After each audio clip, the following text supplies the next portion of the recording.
Réveille ton bise, tin, tin, tin. Réveille ton bise.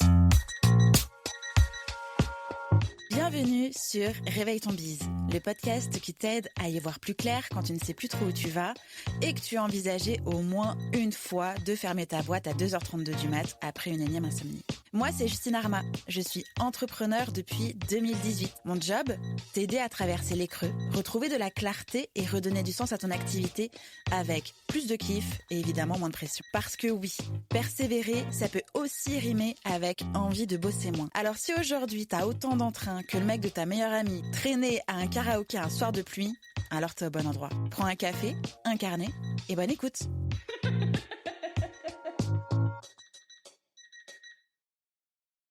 Salut Justine, comment tu vas? Salut Tom, je vais bien et toi? Ouais, ça va. Ça fait longtemps. Ça fait De ouf. longtemps. De ouf. T'avais disparu un petit peu et je suis content que tu sois, on va dire, de nouveau sur scène. Et l'objectif de le podcast, comme tu le sais, ça va être de retracer ta vie et savoir un petit peu où t'en es aujourd'hui. Let's go. T'es prête? Yes. Alors, je commence toujours une question un petit peu difficile pour certaines personnes. C'est comment, toi, tu te présenterais en une phrase? Alors, entrepreneuse depuis 2018.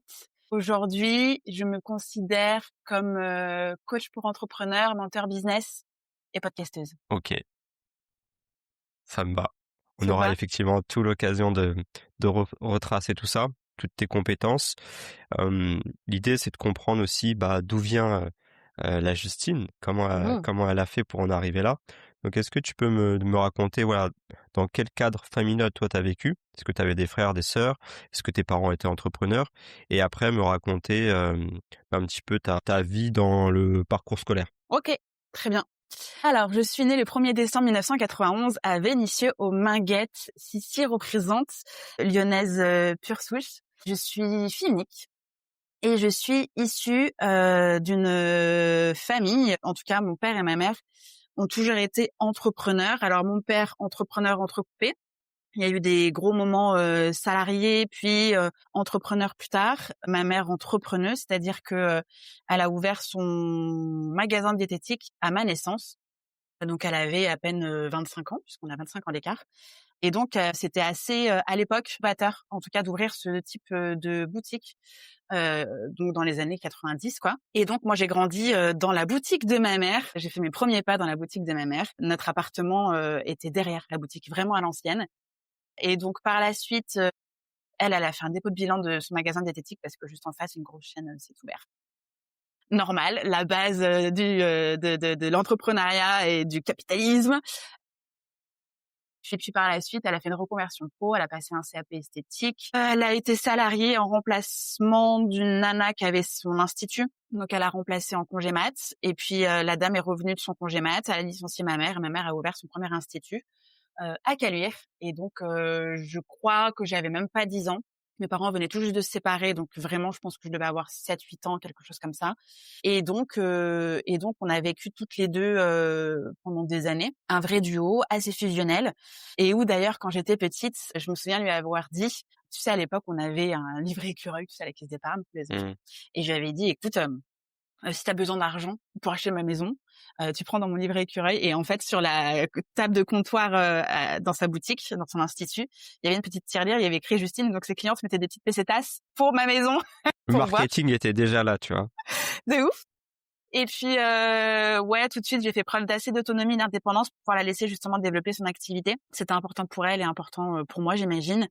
Entre guillemets, moi, j'avais la sensation en fait que c'était naturel dans une forme de soutien comme ça.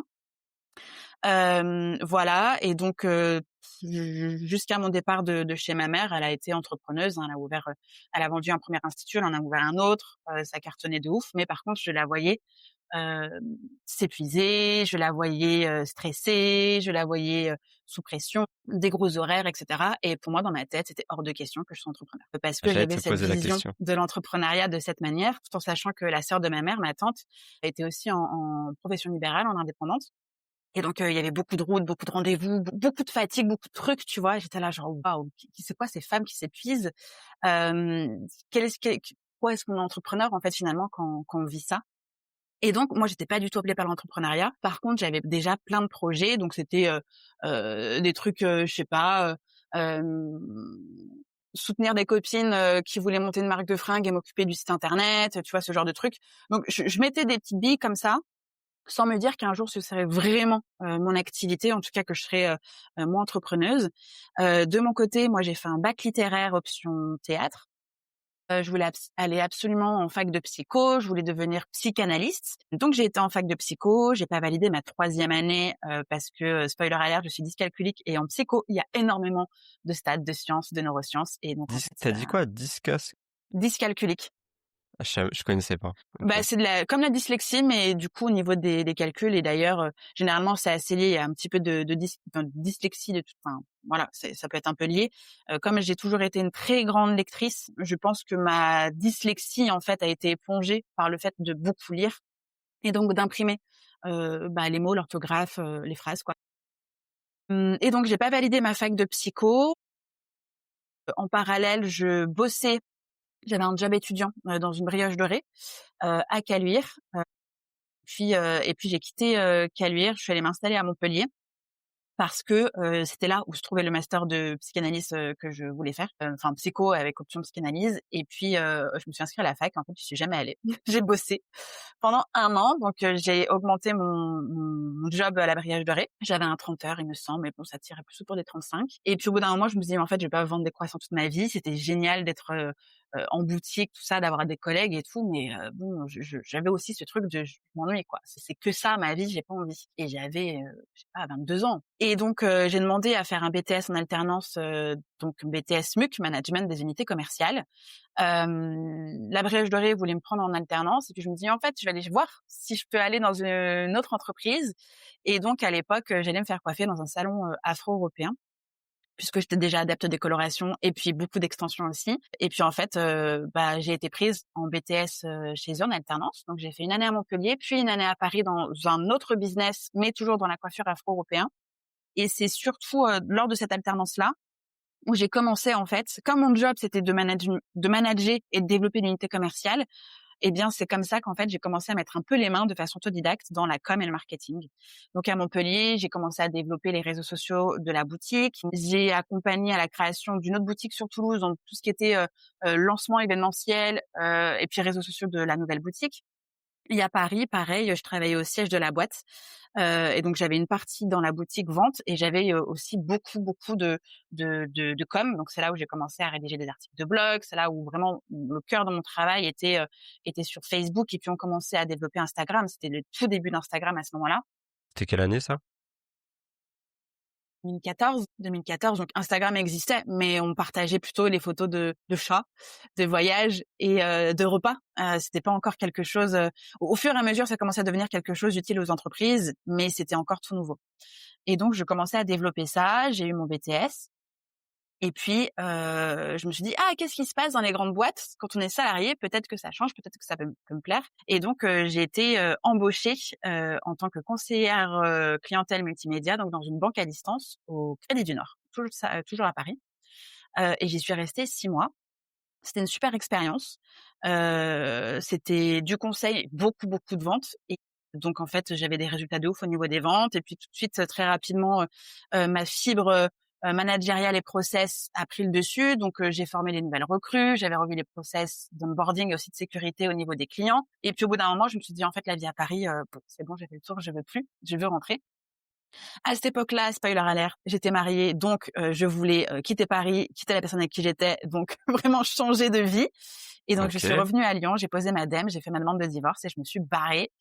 Et à Lyon, ça a été repris goût, entre guillemets «à la vie» parce que ce que je vivais à Paris était pas ouf, soit, plutôt au niveau perso. Et puis, là, j'ai eu des nouvelles envies. Je me suis dit: «En fait, c'est cool d'être dans une grosse boîte, c'est cool d'être dans des petites boîtes, mais à chaque fois, je suis dans une case et cette case-là, elle est trop, restreinte pour moi. Elle est trop petite et très rapidement, je m'ennuie et j'ai besoin de toucher à plus de choses».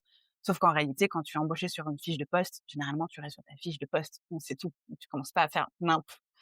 Et donc, à ce moment-là, Je me suis, alors je touchais mon chômage parce que j'avais, chopé un autre job et puis en fait finalement, j'avais fait un abandon de poste. À l'époque, ça fonctionnait. Ouais.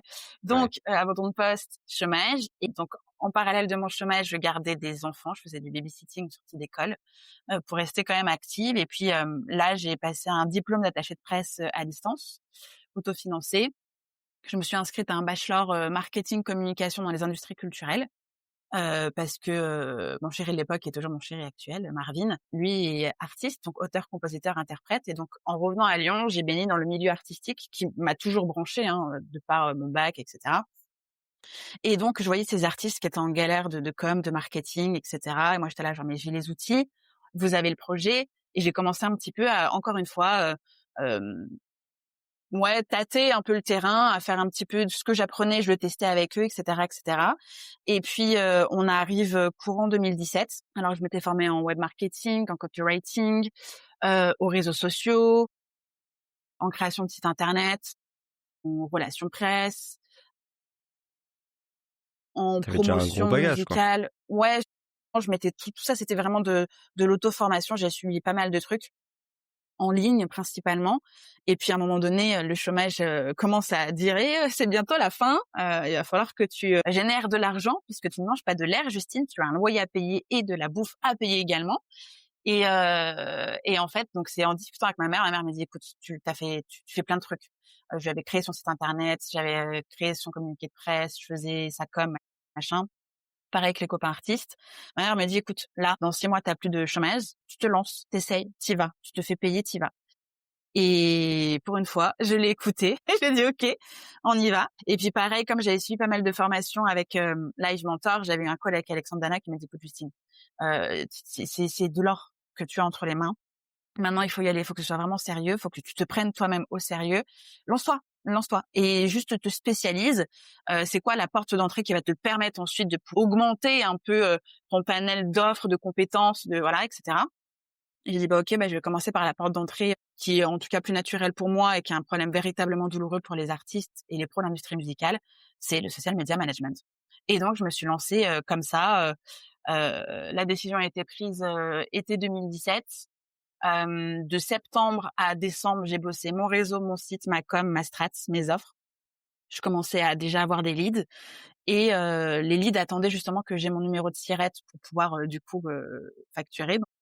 1er janvier 2018, j'ouvre ma micro-entreprise, je signe pour mes clients, 15 jours après, je vivais de mon activité. Et donc ça a été comme ça, en tout cas en lancement, 1er janvier 2018 et donc bah, j'ai fait principalement du social media management, on va dire pendant 6 mois. Ensuite, il y a eu, ouais. Je te coupe juste, est-ce que tu peux définir Mmh. pour ce que c'est le social media Oui, manager bien sûr. en quelques lignes? Oui, oui, tu fais bien de me poser la question. Alors, c'est pas si différent d'un community manager, en dehors que le social media manager, lui, met vraiment en place la stratégie, pilote, une stratégie parfois multicanal, et fait, plus d'analyse. Le community manager est plutôt généralement, cantonné entre guillemets à plus ce qui est opérationnel, donc création de contenu pur et dur. Social media manager, il y a la créa, mais il y a aussi de la strat et de l'analyse. Et OK. on est vraiment sur des missions plus multicanales où on peut très bien avoir, plusieurs réseaux sociaux, on peut très bien avoir pourquoi pas aussi, une newsletter, en charge, voilà. C'est un CM un peu plus avancé, en tout cas avec un peu plus d'outils. OK, Est-ce que ça c'est clair? marche. Ouais, cool. Yes. Et donc c'est ce que j'ai fait pendant 6 mois. Puis au fur et à mesure, les artistes avec lesquels je bossais, les labels avec lesquels je bossais ont évolué et donc il y a eu, un petit site internet, il y a eu encore une fois des relations presse, et puis il y a eu, trouver des partenaires pour développer le projet musical et cetera. Et c'est ce que j'ai fait le plus clair de mon temps jusqu'à été 2019. Début 2019, je cofonde un studio de création musicale avec, Marvin, mon compagnon. Et puis je sentais que je commençais à être frustrée de faire que ça. J'en avais un peu aussi ma claque d'être très souvent la seule meuf dans des équipes, d'être très souvent celle qui sauve les miches de tout le monde, d'être tout le temps, en flux tendu parce que il y a de l'ego artistique, parce qu'il y a plein de choses et donc je commençais un peu à subir en fait mon métier et je me suis souvenu qu'en fait, bah, quand je m'étais lancée, c'était pour pouvoir avoir une liberté on dit la liberté temporelle, mais c'était surtout aussi la liberté de choisir mes clients et de faire des missions qui, moi, me font plaisir aussi. Mmh. Et là, il y avait plus ça. Je vivais très bien dans l'activité, mais j'ai décidé d'arrêter et notamment parce que j'avais un client qui était assez toxique, qui respectait ni le cadre ni les limites et qui commençait à être de plus en plus radin dans la volonté de me payer, alors que je faisais bien ma part du taf. Un jour, il m'a dit: «Justine, tu sais faire quoi d'autre que les réseaux sociaux? Je peux pas te demander le café, tu habites trop loin». Je bossais pour son label, son projet, j'avais trouvé ses partenaires, je m'étais déplacée, je faisais de la vidéo, enfin bref. Les réseaux sociaux, on va dire que c'était juste une pierre de l'édifice. Et là, ça a été, un élément déclencheur, vraiment une véritable claque et je me dis: «En fait, stop, j'arrête. J'arrête de travailler dans l'industrie musicale. J'ai 2 mois de trésorerie et puis on va voir où le vent me mène». 3 semaines après, le vent m'a menée à Live Mentor où, j'ai été contactée, parce que justement, j'avais toujours des contacts avec Alexandre Dana, avec l'équipe, tout ça. Ils m'ont dit: «Écoute Justine, là, on ouvre des places de mentoring, enfin de mentor en freelance. Tu as suivi pratiquement toutes nos formations de l'époque, tu as eu, des réussites de ouf, tu as, de l'expérience, tu en plus tu as vraiment une fibre, où tu sais accompagner des projets artistiques et culturels, ce qui est pas toujours facile en réalité. On te veut en tant que mentor, freelance» et donc c'est ce que j'ai fait, janvier-février 2020, juste avant qu'on soit tous enfermés chez nous et c'est comme ça, en fait, que j'ai commencé à développer cet aspect mentorat, heu, création d'entreprise, développement d'entreprise, accompagnement et en parallèle, j'avais lancé mon premier podcast qui s'appelle Just in Tune sur les coulisses de l'industrie musicale parce que je voulais, montrer l'envers du décor et surtout partager le fait que avoir un projet dans l'industrie musicale, c'est pas juste enregistrer et mettre sur Spotify, voire YouTube à l'époque. C'est de la stratégie, c'est de l'équipe, c'est une véritable fibre aussi entrepreneuriale Mmh. quand on se lance en solo, en indé et quand on veut travailler avec, des partenaires. Qui sont ces partenaires? Comment est-ce qu'on parle avec eux? Et c'est quoi les autres métiers qui vont faire qu'un projet musical, va sortir du lot? Et donc j'ai eu des invités de fou, vraiment et ce podcast-là, je voulais pas le monétiser, c'était vraiment mon laboratoire, à moi et il a cartonné. Il a été sélectionné dans la catégorie podcast de l'année Social Music Awards. J'ai été sélectionnée dans les 30 de moins de 30 ans de la nouvelle onde qui font, bouger les choses dans l'industrie musicale.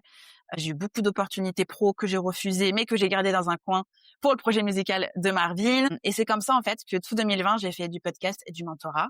Et puis, les personnes que j'accompagnais en business m'ont dit: «Hey, en fait, t'as des résultats de fou avec ton podcast. Viens, on en lance un pour mon business». Et c'est qu'en fait, c'est comme ça, en fait, qu'est née ma spécialité, mentor business et expert podcast. Et donc, j'accompagnais et en business et en podcast. Et c'est ce que j'ai fait jusqu'à, été 2000. Trop cool. Bon là, t'as abordé plein de sujets. Je t'ai laissé, heu, pas faire ton monologue, mais en tout cas, voilà, parler avec envie et Je passion t'ai laissé tenir le crachoir. et non, non, mais franchement, c'est ouf parce que moi, de ce que j'en ressens et de ce que j'entends, c'est que tu as su à chaque fois, en fait, saisir les opportunités et surtout, heu, savoir t'écouter, même s'il y a eu des moments de doute où là, tu as écouté ta mère pour te lancer, par exemple, mais dès que tu sentais qu'il y avait un truc qui n'allait pas, tu arrivais à stopper assez rapidement pour rebondir sur autre chose et ça, c'est vrai qu'il faut le souligner parce que c'est pas donné à tout le monde de dire stop à un moment donné, de le mettre de côté, de faire table rase et de passer à un autre projet. Donc Oui, surtout quand ça marche. ouais, surtout quand ça marche, tu vois? Parce qu'il y a beaucoup de parasites, beaucoup d'ego, beaucoup de Mmh. le manque d'argent peut apparaître aussi, cette notion de manque d'argent et franchement chapeau par rapport à ça parce que du coup je ne savais pas. J'ai appris déjà plein de petites choses. Hem, OK. Du coup, moi j'avais une question juste par rapport à, cette transition dans le milieu du coup musical. Comment finalement t'es arrivé dans ce milieu qui est quand même assez niché? Peut-être c'est un milieu peut-être d'hommes, donc j'aimerais un petit peu que tu me racontes, les petits coulisses. Oui, et ben, tu vois, quand je me suis installée, avec Marvin, à la Croix-Rousse, lui avait son studio, à l'appart et moi je m'étais aussi installée, en bureau aussi à l'appart et en fait toute la journée, c'était, de la musique. De la musique, il travaillait à ce moment-là, avec un artiste qui s'appelle Tom Ace, et ça faisait déjà plusieurs années qu'ils bossaient ensemble tous les 2 et Tom Ace avait été signé chez Sony, et en fait, moi toute la journée j'entendais, de la musique, j'entendais, Je les voyais discuter créa, je les voyais discuter DA, développement, les appels avec le manager, l'équipe manager, les appels avec le label, etc. Et souvent, en tout cas, ce qui devenait très récurrent, c'était Tom, il te faut une image, Tom, il faut de la com, Tom, il faut ci, Tom, il faut ça. Alors lui, il a jamais été allergique aux réseaux sociaux, bien au contraire, il avait tout de suite compris que c'était un véritable outil. Par contre, ça crée une certaine charge mentale, surtout quand tu es dans une phase de créa, et qu'en fait, tu as peut-être un peu d'autres choses à penser que de faire tes posts. À l'époque, c'était même pas encore des stories, hein, donc Mmh. de faire tes posts sur les réseaux sociaux, de créer de la vidéo, des clips, etc., etc. Et donc, c'est comme ça que je suis rentrée un petit peu. C'était déjà à la base pour donner un coup de main, quoi. En me disant si je bosse avec ce pote qui en plus est un projet avec mon copain, si on s'y met bien tous les trois, en fait on aura des résultats de dingue. Et puis testons quoi, partons à l'aventure parce que c'était vraiment ça, c'était l'aventure quoi. Et c'est comme ça en fait que je suis rentrée. Et puis ensuite c'est devenu pro quand je me suis officiellement lancée. J'ai travaillé avec un indé à Lyon, j'ai travaillé avec un rappeur aussi, j'ai travaillé avec un DJ, j'ai travaillé avec une artiste de variété, j'ai travaillé avec un artiste plutôt soul sur Los Angeles. J'ai commencé à travailler avec des personnes un peu partout dans le monde avec un problème précis qui était comment je fais pour gérer mes réseaux sociaux, mais surtout comment est-ce que je fais pour me démarquer pour que ma musique soit écoutée. Et du coup, c'est comme ça en fait que je suis arrivée là-dedans parce que au-delà de juste connaître les outils social media et les outils de com et de marketing, moi ce que j'entendais parce que toute la journée j'avais de la musique et donc c'était le message que l'artiste voulait véhiculer à travers soit un seul titre ou à travers un projet musical, donc un EP ou un album. Et donc c'était ça qui me portait de ouf, c'est qu'en fait c'était à chaque fois du renouveau. L'artiste se réinvente, il propose une chanson, il propose un projet, c'est une nouvelle histoire, c'est une nouvelle DA, c'est du nouveau stylisme, c'est des nouvelles photos, et c'était ça qui était hyper excitant. Donc, je suis arrivée dans l'industrie musicale en travaillant majoritairement avec des hommes, en effet, mais surtout parce que c'était les copains au départ, et puis en fait c'est devenu pro. Comme ça au fur et à mesure. Et tu vois, j'avais créé mon site internet. Sur ma page d'accueil, j'avais une vidéo de présentation où justement je parlais des réseaux sociaux, mais je parlais plutôt à l'artiste en tant que tel. Je parlais vraiment de son message, de sa musique, et je parlais pas. En plus, à l'époque, il y avait beaucoup d'agences qui accompagnaient des labels, mais qui étaient plutôt dans un achat de vues, achat de followers. Et alors, ça n'a pas changé, mais disons que moi, mon discours, c'était si tu vas en concert, mais que tu as acheté tes followers, ta salle de concert sera vide. Donc Sera viens, on vide. travaille. Voilà, c'est ça. Viens, on travaille sur prouver tes super fans, ta com, le fait que tu sois à l'aise avec tes médias sociaux, et puis que tu crées du lien et que tu crées vraiment cette image-là, quoi, et que ces gens-là, en fait, soient tellement embarqués dans ton message, dans ton projet musical, qu'en fait, ils vont venir te voir en concert et venir acheter ton merch, ta musique, etc., etc. Et donc Ouais. ma grosse tête là sur cette vidéo, j'ai été repérée par des artistes qui étaient en label, des artistes connus, des artistes que j'écoutais en étant enfant, ado, donc c'était complètement Tu fou. vas citer le nom là? Tu vas pas Non, nous faire de non, si d'accord. Florent Mott, je sais pas si ça te parle, mais c'est le gars qui Mozart l'opéra rock qui chante toujours d'ailleurs la Saint-Symphonie. Et donc il m'avait contacté et enfin non, c'était assez fou. Ray, le label Play2 m'avait contacté aussi. Bon, ils ont préféré travailler avec une grosse agence de com, mais parce que c'est gros label et donc ils ont leur petit confort avec les grosses agences de com. Mais en réalité, je m'étais vraiment démarquée alors que j'étais pas trentenaire, pas sur Paris, pas dans des gros labels, full indé. Ah oui, ouais. Et c'est parce que j'avais fait rayonner mon message et ma personnalité qu'en fait j'avais été repérée. Et puis j'avais une stratégie SEO, j'avais mes réseaux sociaux et j'avais augmenté mon réseau. Trop cool. Tiens, j'aurais bien aimé être une petite souris, moi, pour aller dans cette industrie, parce que je pense qu'il y a encore plein de choses que tu nous caches entre guillemets, mais Mmh. on va passer de sujet. Moi, ce qui m'intéresse, moi, ça va être justement ce switch, le fait que tu prennes ta posture de mentor, mais arrive en même temps le fameux Covid. Qu'est-ce qui se passe justement à partir de ce switch et comment tu appréhendes et tu gères la chose finalement? Alors, si tu veux être une petite souris déjà, tu peux enfiler tes oreillettes et écouter le podcast Justin Tune. Il n'y a pas d'épisode depuis 2022, mais il y a des rostas, des gens qu'on ne connaît pas de la vie publique, mais qui sont des vrais pieds de l'industrie musicale. Et tu peux en découvrir beaucoup, beaucoup, On beaucoup, les beaucoup de mettra ce qui se en passe. description alors. Je suis sûr que ça Et intéressera. notamment, j'ai enregistré un épisode avec Kaina, qui est une personne formidable et qui travaille avec David Guetta depuis, je sais pas, une quinzaine d'années.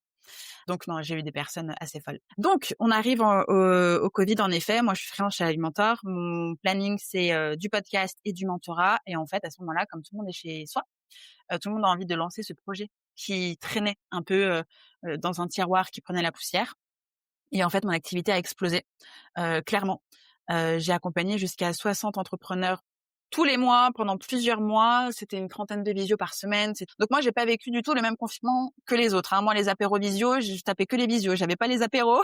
Je sortais du coup, très peu comme nous tous. Mais alors moi, j'habitais déjà à la campagne à ce moment-là. On avait déménagé de la Croix-Rousse fin 2018.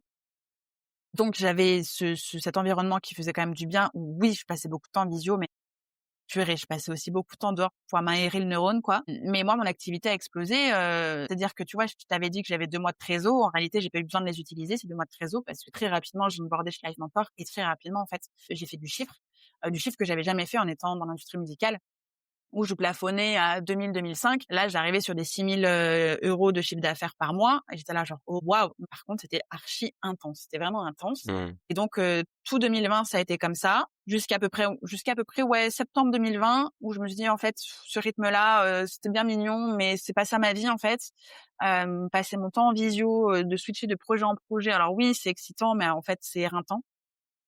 Et à ce moment-là, j'ai rejoint la BSB Academy, la première session de Aline The Bee Boost, pour justement essayer de voir quel est le lien entre le podcast et le mentorat et comment est-ce que moi, je peux à nouveau développer ma propre activité sans dépendre uniquement de Live Mentor, parce que j'avais Live Mentor, j'avais un autre client social media qui avait rien à voir avec la choucroute, qui était plutôt, on va dire un réseau humain où je travaillais avec une agence commerciale. Donc lui était une agence commerciale de produits naturels, donc je travaillais avec des herboristeries, des pharmacies, des laborantins, des thérapeutes. C'était chouette, mais rien à voir avec la choucroute.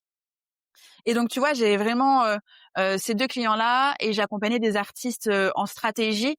Donc voilà, j'avais 4-5 clients récurrents, dont le plus clair de mon temps, c'était Live Mentor.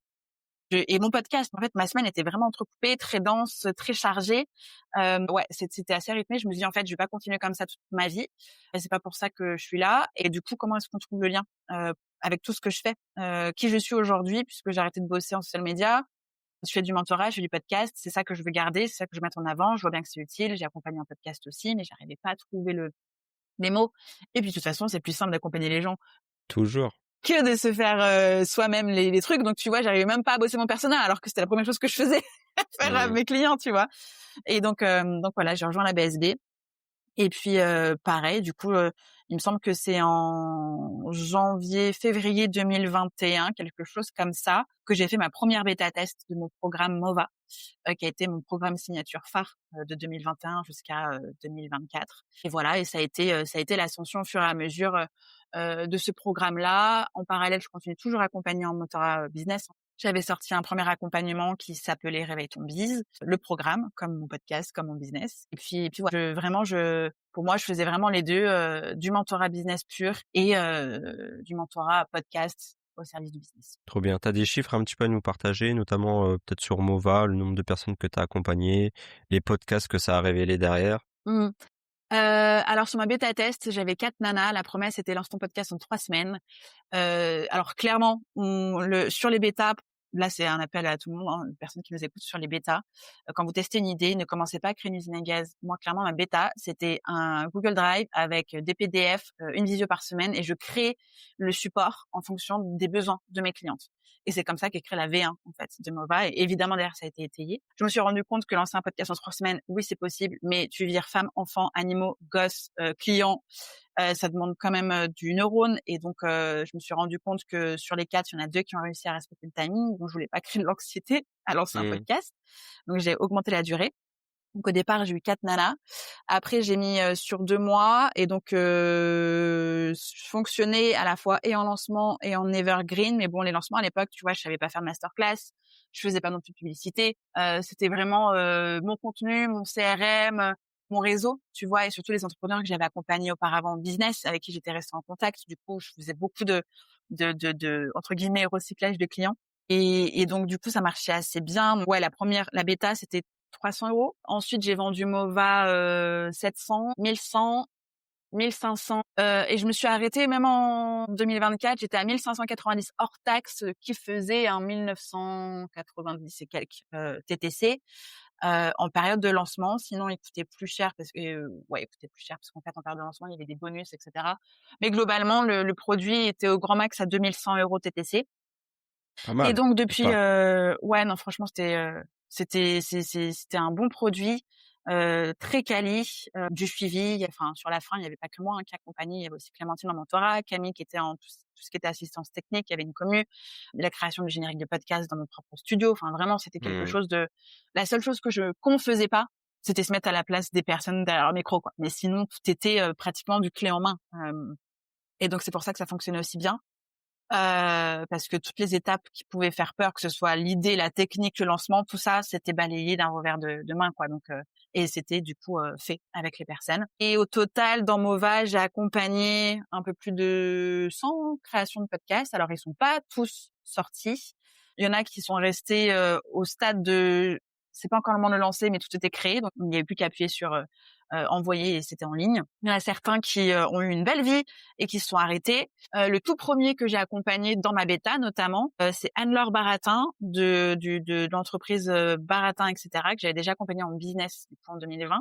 Son podcast s'appelle Genre de fille et il a cartonné. Les sponsors, son podcast, je me souviens d'un DM sur Insta où elle m'avait dit bon, bah ça fait 3 mois que mon podcast est là. Mon agenda est plein pour les 6 prochains mois. Elle faisait du copywriting. Mon agenda est plein pour les 6 prochains mois, je recrute. Et c'était complètement fou, vraiment, ça a cartonné. Elle est allée jusqu'à passer à la télé pour interviewer Macron, quoi. Vraiment, Ouais, c'est OK. vraiment assez fou, c'est une ascension assez folle et son podcast lui a vraiment ouvert des opportunités assez incroyables. Il me semble qu'elle a aussi enregistré des épisodes avec Lorraine Bastide. Enfin bref, vraiment, elle a eu des personnes assez folles dans son podcast. Donc une très, très belle ascension. J'ai accompagné des podcasts, vraiment, sur, plein de sujets différents.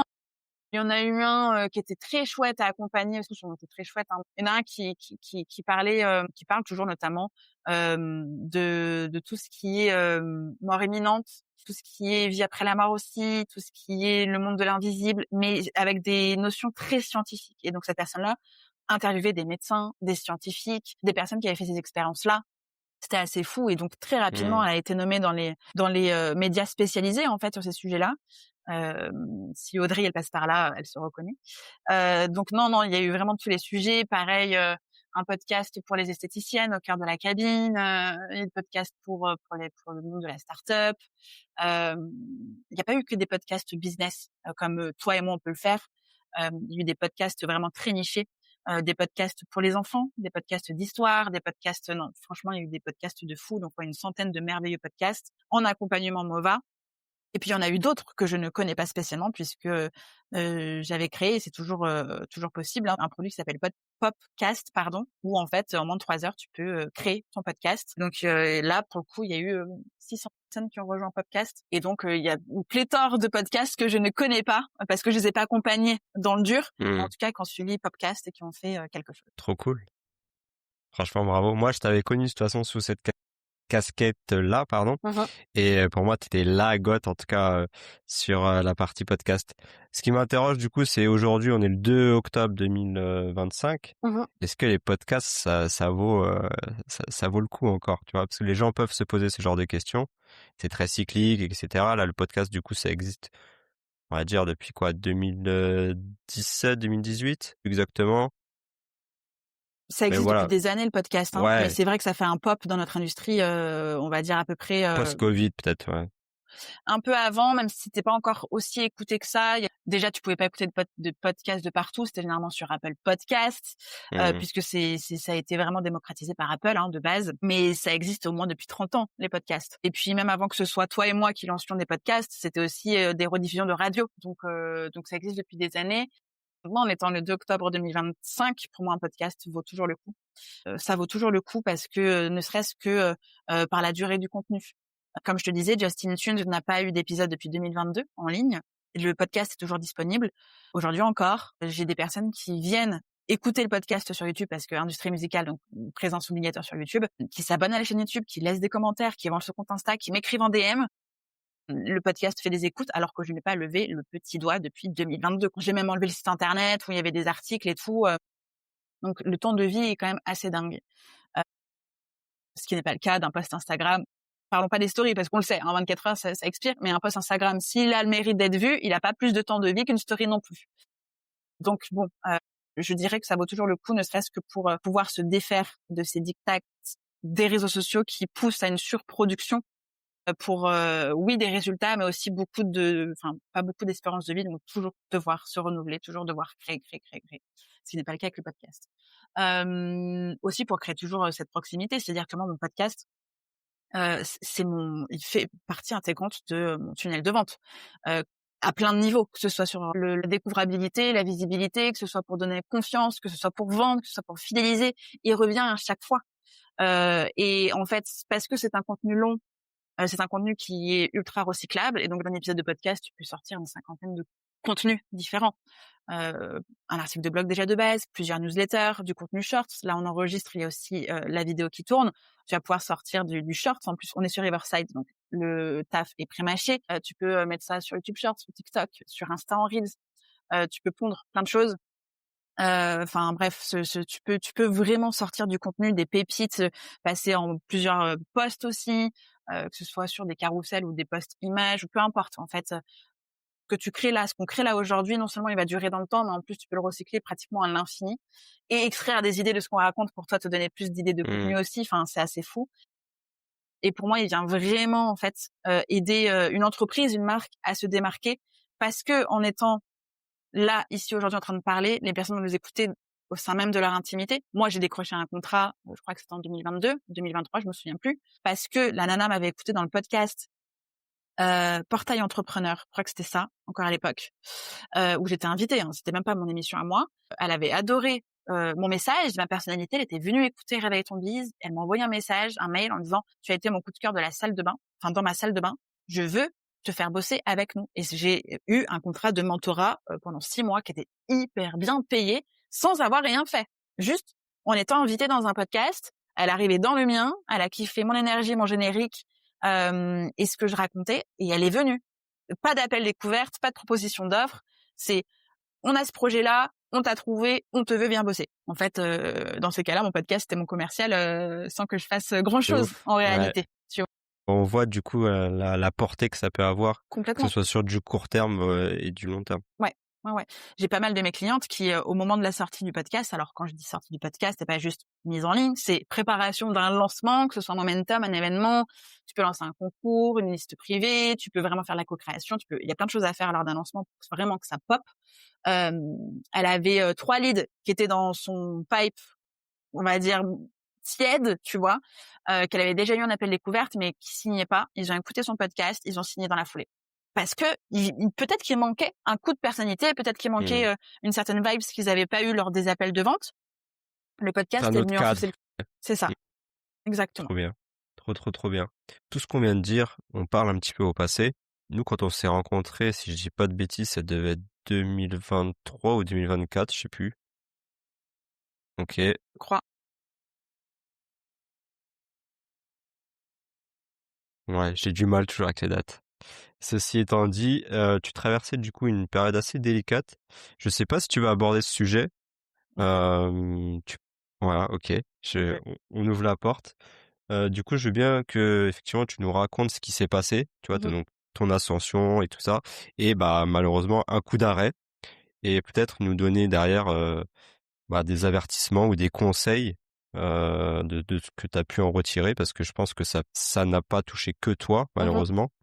Et voilà, se prémunir de tout ça et comment on peut rebondir. Et ce sera le sujet d'après, du coup. Oui. Alors, on se rend compte en septembre 2023, cartonne bien. Je plafonne un peu sur mes lancements. Je crois que je crois que Mova, je faisais 6 000 euros de chiffre d'affaires par mois juste pour Mova. À côté de ça, j'étais mentor et coach dans des programmes, dans la BSB Academy de Aline, dans le 3-6 de Pauline Sarda. Donc voilà, je taffais bien, je taffais beaucoup. Et en fait, je plafonnais Mova sur les lancements, mais surtout parce qu'en fait, je plafonnais Mova par agenda. J'étais vraiment limitée par le nombre de personnes que j'onboardais, le nombre de personnes que je pouvais accompagner. Parce que c'était quand même un accompagnement. Alors, je crois qu'à ce moment-là, on était passé sur 3 mois, justement, parce qu'il y avait le podcast. On passait quand même aussi pas mal de temps sur le business et le marketing du business. Faut pas juste être sur le podcast, parce qu'un podcast, je sens traite, c'est qu'un podcast. Et l'idée, c'était de développer le business aussi. Donc, il y avait 3 mois. Ouais, c'était 3 mois, donc c'était quand même assez long. J'étais toute seule à faire ça. Et donc je rentre dans le mastermind, pour pouvoir, level up, faire plus de ventes et pouvoir dégager, aussi, un peu plus de trésor, en tout cas, pour pouvoir onboarder des personnes. À ce moment-là, je m'associe avec une personne qui, allait prendre en charge tout ce qui était, inscription via, CPF, FIFPL, AGFIS. Donc moi, je signe un contrat de prestataire de service avec l'organisme de formation, ce qui pouvait permettre à certaines personnes, d'utiliser leur compte CPF, voire aussi leur cotisation AGFIS et FIFPL, donc cotisation professionnelle à la formation, pour rejoindre Mova. Et en soi, j'avais pas vraiment besoin de ça. C'était un plus, puisqu'en Mmh. réalité, ça fonctionnait très bien sans ça. Mais c'était un plus. Et donc, je fais des ventes en autofinancement et des ventes avec cet organisme de formation-là. J'atteins 10 K très rapidement par mois, très chouette. Donc, tout un nombre de personnes, sauf qu'en fait, les ventes faites avec l'organisme de formation, l'argent ne vient pas. Donc, je me retrouve avec plus de monde à accompagner, pas plus d'argent, heu, moins de temps, donc j'arrête de mentorer ailleurs. Je commence à sentir que là, la transition, elle est chaud patate. J'ai de la trésor, mais c'est chaud patate quand même. Surtout que là, j'avais des investissements dans mon business, je refaisais la DA, je refaisais le site, j'avais des nouvelles photos parce que j'avais de la trésor qui me permettait ça. L'argent devait arriver. Mmh. Pour moi, c'était une période certes de transition, mais rien de très Alarmant, ouais. touchy. Ouais. Une trésor qui pouvait, enfin, j'avais 3 mois de trésor. Franchement, ça allait. C'est pas la panacée, mais tu sais qu'au moins t'as de l'air, tu peux pallier à ce genre de déconvenus. Donc, je faisais des masterclass tous les mois, ça cartonnait. J'arrive 10 000, 15 000 par masterclass. Trop bien, trop cool. Du monde, du monde. Moins de temps, moins d'énergie. L'argent qui sort, de l'argent qui rentre pas tout de suite. Donc, j'avais, oui, de l'autofinancement, mais quand même aussi, je dirais, 40-50% de personnes qui passaient par l'organisme de formation. Donc, t'accompagnes, mais t'es pas encore payé. Et puis en fait, là, à ce moment-là, bon, c'était pas trop alarmant du fait de pas être payé parce qu'il y a forcément un délai entre le moment où l'argent tombe dans l'organisme et le moment où moi je suis payée. C'est Et 3 mais mois, je crois, c'est ça? À peu alors pour près? le CPF, ouais, c'est 3 mois, mais moi en soi dans mon contrat, c'était j'envoie ma facture en fait, tu vois. Je dépendais pas du tout du bon vouloir de la GFI, du FFPL ou de CPF. Moi, j'avais un contrat de formatrice en soi. La personne m'indique qu'il y a un souci administratif, que là, il y a un blocage au niveau des paiements. À l'intérieur de cet organisme de formation qui m'avait été recommandé par des personnes que je connais très bien, des personnes bien honnêtes aussi, qui travaillaient aussi avec cet organisme de formation-là. On était toutes un bon panel de formatrices, euh, quand même reconnues et très connues. Et puis la nana nous dit: «Là, j'ai un problème admin, je peux pas sortir d'argent». Et donc on est toutes un peu bloquées, tu vois? On a nos clients, on envoie nos factures, mais on est toutes bloquées. On se dit: «Bon, bah, OK, pas grave, c'est qu'administratif, ça va aller». Et puis arrive le mois de mars où en fait elle me dit: «Bon, bah, le CPF veut un contrôle, je le refuse, et mon comptable m'a mis en dépôt de bilan». Et là tu te dis en fait, bah, au revoir l'argent, quoi. Et donc, moi, j'avais arrêté de vendre via de paiement formation, je dirais, ouais, février.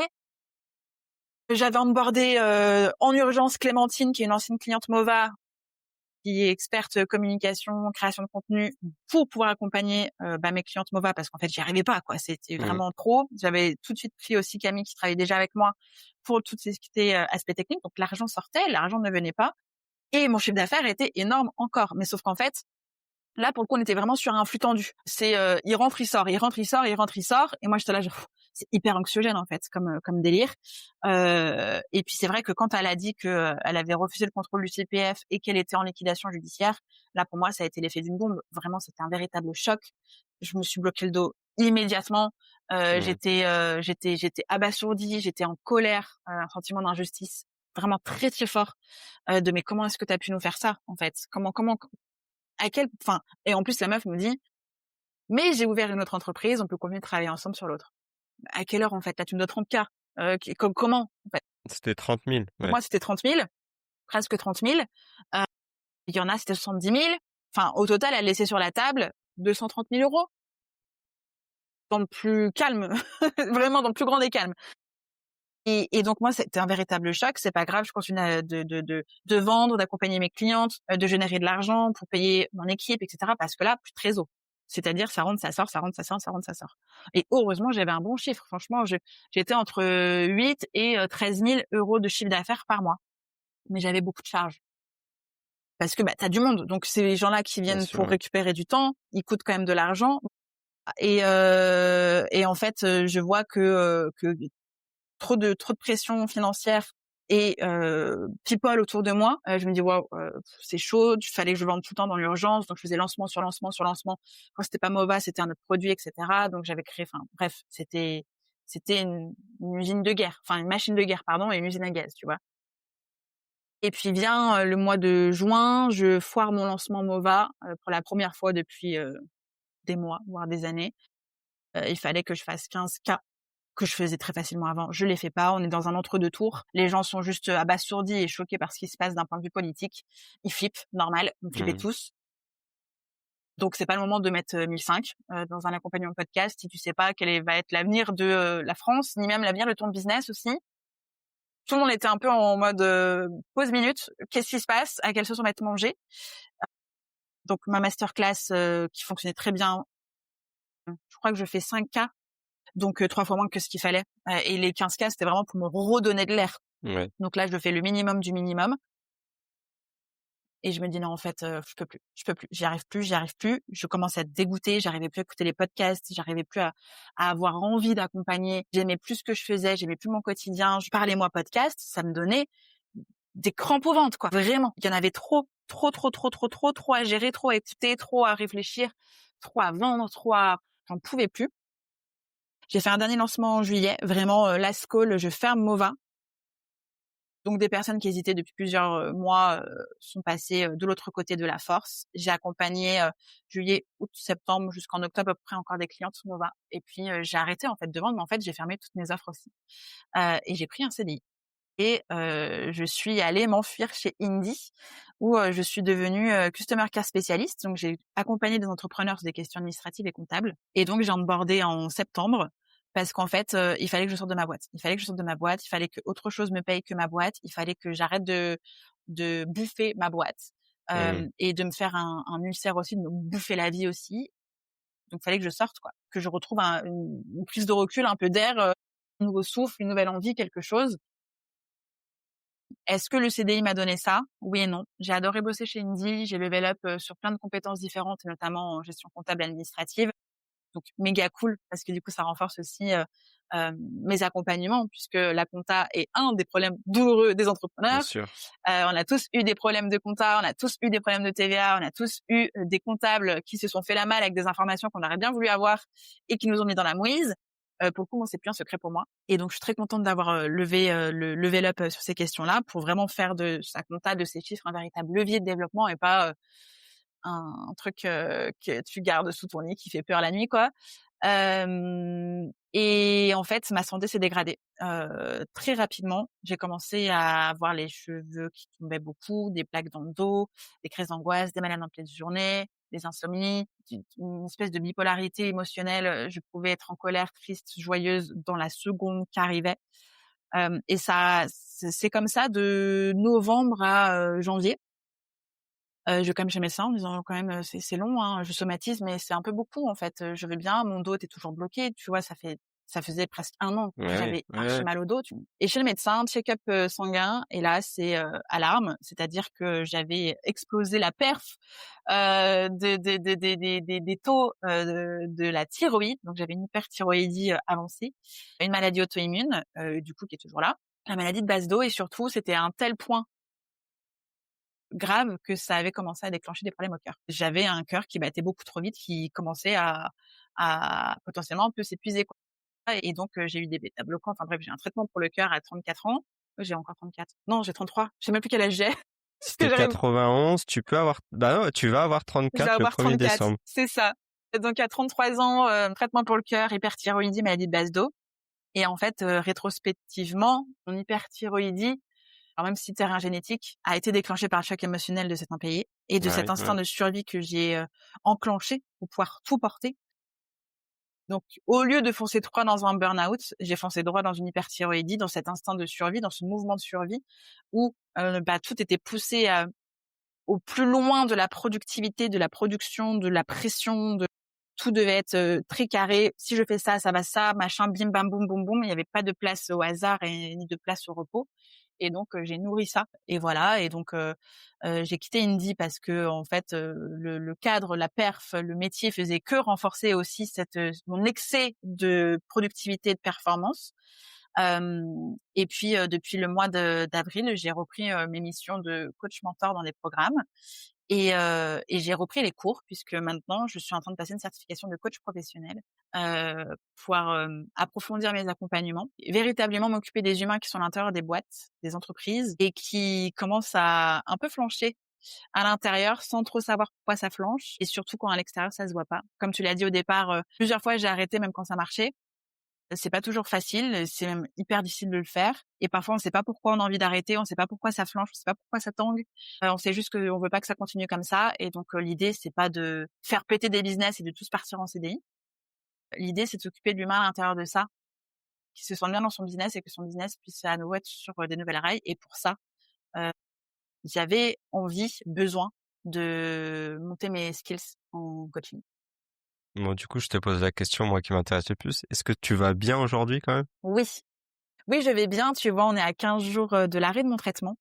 J'étais, assez stressée parce que c'est quand même un suivi, ultra régulier, des échographies de la thyroïde, des prises de sang, tous les mois, un traitement qui était archi lourd. Au fur et à mesure, le dosage, baissait, mais c'était quand même très, très, très difficile. On parle quand même des hormones, donc j'ai vraiment beaucoup de fatigue, beaucoup de down. Je pensais que j'étais même en dep, vraiment, c'était très compliqué et puis surtout, cette maladie-là, que ce soit l'hyperthyroïdie, la maladie de base d'eau, ça peut impacter aussi ma vie future. C'est-à-dire que dans l'état où étaient les choses, je ne pouvais pas avoir de grossesse non plus, sans me mettre en danger un futur bébé aussi. Enfin, ça pouvait vraiment impacter énormément, pas que mon quotidien, mais aussi le futur, quoi. Et donc le traitement est arrêté depuis 15 jours puisque les résultats sont très bons. Alors je suis toujours sous surveillance pour voir si la machine se réemballe pas sans traitement. Donc là encore, à nouveau, prise de sang, future échographie, aussi, suivi, là pendant 3 mois et puis à voir, mais là je vais beaucoup mieux. Hem et surtout, tu vois, je me laisse en fait, c'est ça, je me laisse. C'est pas se foutre la paix, c'est que je me laisse faire ou pas faire. Ça veut dire que je suis beaucoup moins rapide qu'avant, mais même dans la prise de décision, parce qu'avant j'étais constamment sur la surréaction. Mmh. Il y a ça, on fait ça. Il y a ça, on fait ça. Il y a ça, on fait ça. Tu vois? Problème, solution, problème, solution et aujourd'hui, je ne cherche pas des solutions à tout prix. J'avance, hein, je suis toujours en mouvement. Par contre, c'est, si je ne fais pas ça, qu'est-ce que ça impacte? Si je fais ça, est-ce que ça m'impacte moi, en fait? Est-ce que c'est positif pour moi? Est-ce que je vais avoir envie de le faire demain encore? Est-ce que si je crée ce truc, est-ce que après-demain ou dans quelques semaines, je serai contente d'avoir mis ça en place, donc d'y avoir passé du temps? Ou est-ce que, bien au contraire, c'est encore un truc parce que je sais faire, je vais le faire et parce que on connaît le marketing et les règles du marketing, donc on le fait parce qu'on sait que ça peut fonctionner. Mmh. J'essaye vraiment, je tâte à mes propres règles du jeu et surtout je fais, les choses, en À priorité ton pour rythme? moi et à mon Ouais. rythme. C'est ça. Du coup, est-ce que, tu fais, ton potager? Parce qu'on en avait parlé il y a 1 an et demi, c'était ton rêve? Oui, alors le potager a été, très médiocre cette année. On a déménagé, on a été propriétaire. Tu vois, la carte CDI m'a permis d'acheter une superbe maison. Donc, Mmh. tu vois, il y a eu quand même du positif. Parce que ouais, la boîte ne suffisait pas. Bref, donc le potager a été très médiocre parce que changement de terrain, changement de jardin et surtout parce qu'on rénove notre maison. On est en plein dans les travaux, ce qui fait que le potager est devenu, une autre, au fin fond de nos priorités, puisque les priorités, c'était de faire de l'électricité, de faire de l'isolation et d'installer une chambre déjà en premier lieu et de faire le premier étage. Donc il y a du taf à côté et c'est génial parce que du coup, ça aussi, ça c'est du temps de ma vie et du temps de ma vie que j'ai envie de vivre. Et aujourd'hui, tu vois, mon planning, alors ça faisait déjà des années que je travaillais entre guillemets «plus beaucoup», sauf en 2024 où vraiment c'était vraiment à contre-cœur de dépasser les 20 heures de travail, mais parce qu'en fait, c'était éteindre des feux et donc éteindre des feux, lancer des feux, éteindre des feux, lancer des feux, c'était mon quotidien. Ouais, tu pas le choix. Voilà, pareil quand j'étais en CDI, j'étais en 36 heures. Là aujourd'hui, je travaille mardi, mercredi, jeudi. Le vendredi, c'est pour ma tronche. Le samedi, c'est pour ma tronche. Le dimanche, c'est pour ma tronche et le lundi, c'est pour ma tronche. Ça veut pas dire que je ne vais pas travailler, ça veut dire que c'est avant tout pour ma tronche et que si j'ai envie, moi, d'avancer sur un projet à moi, business ou pas du tout, c'est, mes temps calmes à moi pour me laisser le temps et tu vois, mardi, jeudi, c'est mes visios et mercredi, c'est mon business, c'est ma strat, c'est, mon market, c'est mes offres, c'est j'avance sur là où j'en suis et vers là où je veux aller, tout doucement, mais j'avance quand même, un jour par semaine et mon business, mes clients, c'est le mardi, le mardi et le jeudi et tout le reste du temps, c'est ma tronche. Cool. Avant de passer aux petites questions en vrac, est-ce que tu peux du coup résumer peut-être en une phrase ce que tu fais aujourd'hui et ce que tu vends? C'est l'instant Yep. promo. Alors, comme je le disais au tout début et plusieurs fois aujourd'hui, je suis coach pour entrepreneurs, mentor business parce que le coaching apporte énormément de ressources, en tout cas permet de gagner en clarté, permet d'avoir des questions et quelqu'un qui va pouvoir mettre en miroir certaines choses. Le mentoring, je ne le sors pas de mon business, de ma vie parce que bosser avec quelqu'un et partager des raccourcis et des expériences, c'est toujours hyper riche. Donc je ne choisis pas l'un ou l'autre, c'est l'un et l'autre. Et podcasteuse. Toujours, ça n'a pas changé. J'ai mis du temps à me remettre à mon podcast, mais il est à nouveau en ligne depuis Oui, j'ai vu juillet. ça. Ouais, c'était très difficile, mais j'ai délégué. Première fois de ma vie que je délègue mon podcast et j'ai délégué à Jade Tonga, qui est absolument incroyable. Tout ce qui était montage, même si tout est déjà prémonté, mais surtout mise en ligne et charge mentale, moi de l'extérieur pour vraiment être podcasteuse. Et donc, du coup, moi, aujourd'hui, j'aide des entrepreneurs qui ont perdu l'élan, quand ton business tourne sur le papier, mais que toi, t'as pas forcément envie de tourner avec. Hem, Clairement, moi, ce qui me plaît aujourd'hui, et ça a toujours été le cas et tu vois, quand j'en parle encore, j'avais déjà créé ça en 2022, mais j'étais, allée sur, l'appel, Scale ton business et Mova me permettait de scaler donc je suis allée tête baissée dans Mova, quoi. Mais mon programme Réveille ton biz, c'était vraiment, déjà pour t'aider à sortir du creux, retrouver l'énergie, et surtout remettre du sens, en tout cas le sens vers lequel tu as envie d'aller dans ton activité. Encore une fois, sans bullshit et sans recette toute faite. J'ai une vision de l'entrepreneuriat profondément humaine et je ne suis personne pour te dire quoi faire, même en mentorat. J'accompagne avant toute chose un humain qui a envie d'aller à un endroit sur cette route, il y a des questions, il y a des challenges et donc moi je suis là pour accompagner et baliser un petit peu le terrain. Je suis toujours contactée pour être coach et mentor dans des programmes. Je suis toujours contactée aussi pour apporter ma spécialité podcast puisque mes produits digitaux de création, de lancement et de création de générique de podcast sont toujours disponibles. Idem pour tout ce qui est mettre en place son plan média, c'est toujours disponible. Mon flash spotlight que j'ai créé dans l'urgence 2024, il est toujours là et j'ai fait une vente la semaine dernière parce que j'en parlais à une ancienne cliente et elle m'a dit OK, c'est maintenant que je vais le faire aussi. Mmh. Voilà, les offres sont toujours disponibles et mon coaching à moi, mon coaching 1-1, il est en cours de créa parce que là, je suis en train de passer ma certification et donc encore une fois, c'est à mon rythme. D'abord, je pratique, je passe ma certification et je sors le coaching comme moi je l'entends, avec la méthode coaching apprise évidemment, mais aussi avec tout ce que j'ai appris sur ces dernières années. Trop cool, trop cool. Du coup, je me pose la question, est-ce que tu as bien fait d'écouter ou de ne pas écouter justement la Justine d'autrefois qui disait: «Je veux pas être entrepreneuse»? Tout dépend quel jour tu me poses cette question. Non, non. En réalité, je suis ravie de m'être lancée. Vraiment, je suis ravie. Je veux pas dire que la vie est douce, la vie est belle, mais en réalité, même d'avoir passé 6 mois chez Indie, la vie était pas plus douce et la vie était pas plus belle. Ma tartine de merde n'avait pas le même goût. C'était une autre tartine de merde, tu vois. C'était une autre tartine qui était choisie. En réalité, c'est le choix de la vie que tu as envie de mener. Et moi, aujourd'hui, je ne pourrais faire à aucun autre endroit tout ce que je fais. Et déjà, ne serait-ce que par mon rythme de travail. Il y a l'employeur qui va te dire très bien, tu veux travailler mardi, mercredi, jeudi, bah ok. Le mardi et mercredi, tu veux faire ça, ok. Puis le jeudi, tu veux, non, personne en fait. Ou sinon, c'est un temps partiel où t'es payé une cacahuète. Non, aujourd'hui, mon chiffre d'affaires, il est bon, mais il est bon pour moi sur mes besoins, déjà de récupérer la thune que j'ai injectée dans ma boîte, à savoir 18 000 €. Et puis pour faire ma trésor et pouvoir me rémunérer tranquillement et avoir mes petites charges, tu vois. Enfin, aujourd'hui sur du mensuel, je tourne entre 3 000 et 6 000 € de chiffre d'affaires, sans me casser la tronche à closer, faire des lancements, des masterclass. J'adore les masterclass, mais j'ai là pas le goût, pas l'intérêt d'en faire.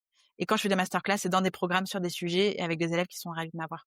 C'est pas pour Bah, vendre. à ton rythme. Ouais, trop bien. C'est Parce qu'en fait, le principal, c'est est-ce que tu es heureuse aujourd'hui, à l'état actuel? J'entends plus ou moins que c'est oui, c'est OK, tu vois? Il y a pas ça. à blâmer peut-être la Justine d'autrefois de 2020 qui faisait des 12-13K mais qui voyait pas le jour et Mmh. aujourd'hui, on sent que, tu t'es plus, réaligné à toi, et que tu as envie de mettre l'humain au cœur de tout, quoi. C'est ça, exactement. Et en réalité, le financier, en fait, il peut être un moteur pour certaines personnes et des objectifs de chiffre d'affaires peuvent être très concrets sur des besoins de vie, des besoins d'équipe, des besoins de structure, etc.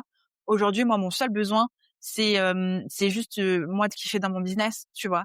C'est pas d'avoir à nouveau une équipe, c'est pas d'avoir des gros programmes de groupe avec des gros lancements et donc des grosses dépenses pour faire tes gros lancements. J'ai plus envie aujourd'hui de me dire ok, bah je vais dépenser 1 500, 3 000 euros en publicité pour faire de l'acquis, pouvoir faire de la vente derrière. C'est pas ça a été fait, c'était une super expérience, j'ai kiffé, vraiment j'ai kiffé tout ce que j'ai mis en place, avec qui j'ai bossé, zéro regret sur tout ce que j'ai mis en place jusqu'avant. Non, aujourd'hui ça me permet de choisir sur j'ai connu tout ça. J'ai vu l'autoroute que j'étais en train de prendre. J'ai vu aussi le mur qui arrivait devant moi si je continuais comme ça. En fait, aujourd'hui, je préfère les petits chemins de campagne à l'autoroute à 230. Chemin de campagne sur mon vélo, pas mal aussi. C'est cool. On en revient au démarrage, à la campagne. Exactement. Trop cool. Écoute, je vais te finir par te poser des petites questions en vrac. L'idée, c'est que tu puisses Yes. répondre de manière intuitive, sans justificatif. Voilà, pour qu'on apprenne un petit peu plus à te Ok. connaître. Du coup, si tu prends un petit déj, t'es plutôt salé ou sucré? Salé. Ton film ou ta série préférée? Grey's Anatomy. Forever. Mer ou montagne? Montagne. Matin ou soir? Plutôt lire un livre ou écouter un podcast? Écoute un livre audio. Pas mal. Thé ou café? Quand tu veux te détendre, sport ou canapé? Tu préfères travailler dans le silence ou avec de la musique? Musique. Au freestyle ou organisé? Freestyle organisé. Nickel. Et 1 million cash maintenant ou 10 000 euros par mois à vie? 10 000 euros. Bah, écoute, moi je suis trop content, Justine, d'avoir fait l'épisode avec toi. J'ai appris plein de choses parce qu'au final, je connaissais que certaines brides, donc c'est toujours agréable de découvrir la personne et je sais qu'il y aurait eu encore plein d'autres choses à dévoiler. Ce sera peut-être l'objet d'un autre podcast. En tout cas, je te remercie. Est-ce que toi, tu aurais un dernier message à faire passer, soit un truc dont on n'a pas du tout parlé, ou soit rebondir sur une chose? Déjà, mon message, c'est te remercier. Merci beaucoup pour ce temps avec toi, ces questions et le fait d'avoir retracé mon parcours. C'est vrai que c'est très rare qu'on me demande l'enfance, d'où est-ce qu'on vient. On est plutôt sur qu'est-ce que tu as mis en place, ce que tu en as aujourd'hui, et pas c'est quoi le terreau de départ. Donc merci d'avoir fait ce saut dans le temps. Très cool d'avoir repensé à tout ça et de l'avoir partagé.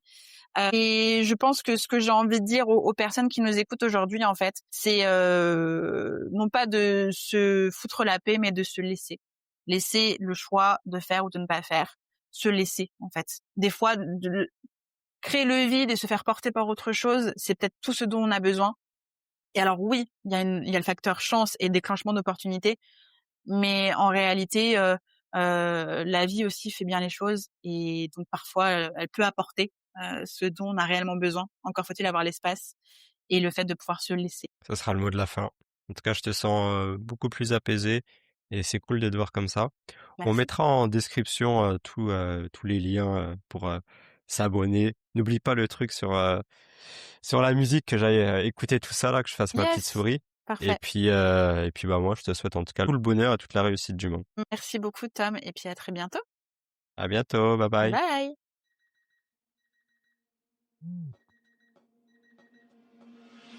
Merci d'avoir écouté l'épisode jusqu'à la fin. Tu es clairement dans le club des vrais. Si ça t'a fait du bien, fait réfléchir ou donner un peu d'élan, partage-le à une entrepreneur autour de toi. Tu peux aussi t'abonner, laisser un avis et des étoiles sur Apple Podcast ou Spotify. C'est clairement le meilleur moyen de faire vivre Réveille ton bise. On se retrouve très vite dans le prochain épisode. D'ici là, prends soin de toi et de ton bise. Bye bye!